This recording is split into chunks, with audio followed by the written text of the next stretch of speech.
Hey guys, it's Brandon Gustafson. Welcome back to Assisted Living Investing today. Excited to have you on the channel. I've got a really exciting topic that I can't wait to get into with you. The secret about assisted living and Medicaid and how it works. I'm really excited to get into this one for you.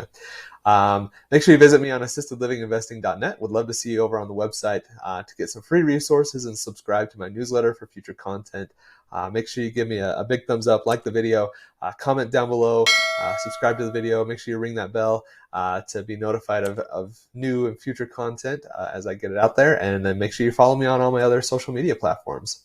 In our last video, we got into the process for getting certified as a Medicaid provider, what it looks like, how it works, what you can expect for that process, and how you can just kind of go about it and learn what that process is like. Like I said, today we're going to get into the secret about Medicaid payments and assisted living.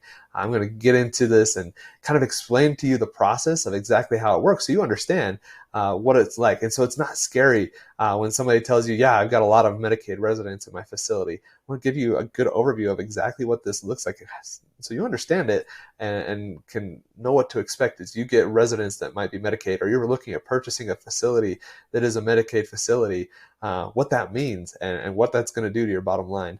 So I'm excited to get into that with the channel today. So first, billing Medicaid.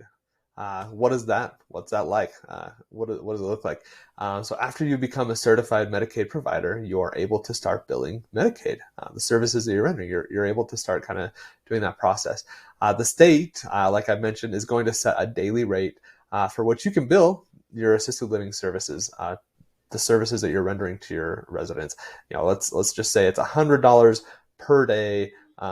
Just so we get round numbers, there's 30 days in a month. That's $3,000 per month per resident. That's kind of how it works. That would be a high rate. I'm typically seeing things that are probably closer to $70, $80 a day per resident, but each state is going to be different. So you want to look at what your rates are for the state. You can actually find those online if you know what to look for. Googling something like daily Medicaid rates for assisted living in my state. And you can start kind of digging into that and finding out what that information looks like, and so you can have a good expectation of what to expect as you're doing things in your specific state. If you're under contract with another person, you can also ask them what the Medicaid billing process is, what the daily rate is that they get for each of their residents. You're then going to work with each of your residents' case managers. You're going to provide them with information on the amount of care that you are giving to your resident, the amount of care that you're giving to each of your residents. It's extremely important that you document all of this for multiple reasons. One, you need to do it. You're rendering services. You need to have those medical records on file in case somebody comes in and asks for them, like a doctor or an attorney or something like that. You just want to make sure everything is there. But it also is extremely important because your reimbursement rate is often going to be tied to the amount of care that you are providing to your resident. So the more that you document, the more information, you want to still be truthful, but the more that you're putting in there, the more accurate you are with exactly what you do, the likelihood of you receiving a higher amount of reimbursement, it's going to go up, and that's what you want to do. So make sure you're documenting everything that you do. Make sure you're directing your administrator, your caregivers to document everything that they are doing, all the care that they are rendering to your residents. Make sure that is documented in your electronic healthcare record. You want to make sure that information is in there. So the actual process for Medicaid billing, you're going to log into that Medicaid portal. So you get in there, whether it's the state system or the MCO system, you're going to log in to it and get in there. Then you're going to enter the resident's information. So this could be their name, could be their Medicaid number, their ID. Sometimes it'll ask for like date of birth. A lot of the portals look the same, and many of those portals are going to save that information for you, so you don't have to enter it every single time. You don't have to put it in there and just like remember what it is. You don't have to have a separate spreadsheet that gives you the information. A lot of times it's going to save it for you, which is going to save you a lot of time. But you got to enter that resident's information, and then you're going to enter that CPT code, which is like a care code, the type of care that you're rendering. In assisted living, I can't remember exactly what the care code is, but it's going to be consistent. You don't have to say, you're not saying for every single care item that you did that we talked about just a second ago, you're not entering a CPT code for those. You're just entering the assisted living code. And then the case manager has worked with you and with the state and have determined what that daily rate is going to be for the resident based off the amount of care that they are receiving. Now you can go in and you can bill Medicaid at any time. You could do it every day if you really wanted to. Generally, the state, the MCO, they're only going to process those payments like on a weekly basis. So we typically are billing once or twice a month, just kind of depending on what the process looks like and what we need. If we need to get extra cash in there, we were doing it more frequently. Now that we have things a little more stabilized, we're just kind of doing it on a monthly basis, and we just get one check at the beginning of the month for all the services from the previous month. You can go in there and you can bill as many times as you want. Just go in anticipating that you're only going to get paid once a week, so that you don't have some expectation where you're going to get a daily check from Medicaid. That's not going to happen, but you can get it weekly if that's what you need to do. Next is the payment breakdown for Medicaid residents. And this is a part that I think a lot of people just don't understand about Medicaid and how it works and with your residents. This is the big secret that I've been teasing a little bit. Something that you probably don't know is you actually get paid twice. You get paid 2 times for your Medicaid residents. Part one is this Medicaid payment that we've been talking about. So you're going to go through that whole billing process that I outlined just a second ago. You're going to get that daily rate for them. The second part is actually money that you receive from the resident or their payee. Now, a payee is the person that has been designated to be in charge of or manage your resident's finances. So that's what a payee is. You your residents may or may not have a payee, but regardless, this is the payment that you are receiving directly from them. Now, that payment that comes from the resident or their payee is coming from Social Security, and it's also set by the state's Department of Health as far as how much you can actually bill them for and collect from them. And it's also kind of dependent on the amount of care. It just depends on the state and how they have things set up.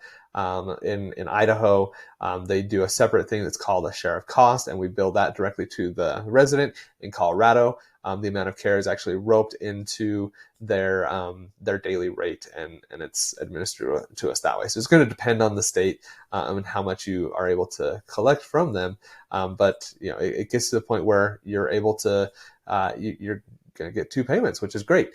So when the state sets that amount of money that you can collect directly from the resident, they set kind of how it works is they set a minimum amount of money that the resident needs and must have for personal funds. And this can be things like, going and buying toiletries, going out to eat, different things like that.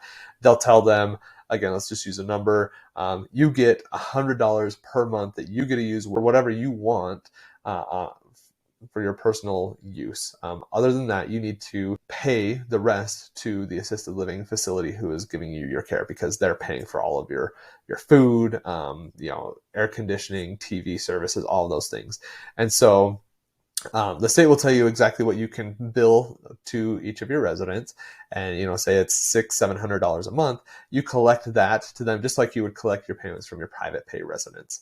So this means that when you're going through the process to become a certified Medicaid provider, you're actually able to continue collecting money from your residents. So that portion that is the private pay, the portion that is the resident's responsibility, you can collect that money from them while you're still waiting on Medicaid to get you certified through the process. And then you'll be able to back bill for that money that you are waiting on with Medicaid. So you're able to still have a little bit of cash coming in, which is helpful, especially if you're trying to make payroll, you're trying to buy groceries and things like that. You're not going to just be out there alone waiting on Medicaid to just process everything for you. You can function and move along, which is extremely helpful. Now, overall, in general, your Medicaid residents are going to pay a lower monthly rate than your private pay residents.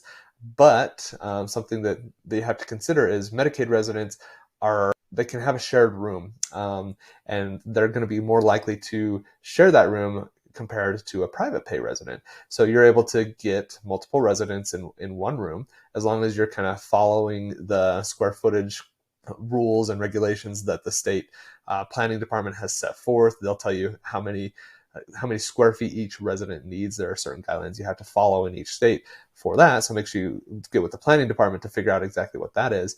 But if you're able to get 2 residents in there and they're each paying you, $2,800 a month, whereas with a private pay resident, you're only getting $4,800 a month, you're actually going to be making more per unit for each of your rooms.